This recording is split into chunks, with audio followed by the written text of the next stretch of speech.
কোরবান এটা আরবি শব্দ, এর বাংলা অর্থ হচ্ছে সান্নিধ্য লাভ করা, নৈকট্য অর্জন করা এবং উৎসর্গ করা।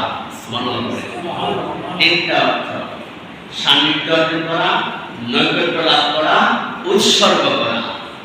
তাফসীরে মুনীর গ্রন্থকার বলছেন, মা ইয়াতাকাররাবু বিহি ইলাল্লাহি তাআলা মিনাদ যাবাহি ওয়া গায়রিহা, জবাইকৃত পশু অথবা অন্য বস্তুর মাধ্যমে আল্লাহর নৈকট্য অর্জন করাকে কোরবান বলা হয়। সুবহানাল্লাহ। কোরবানি ওয়াজিব হয় তিন কারণে। কয় কারণে? প্রথম নাম্বার হচ্ছে, কোন ব্যক্তি যদি মান্যত করে যে আমি এই পশুটাই কোরবানি করব, আমি এই খাসিটাই জবাই করব,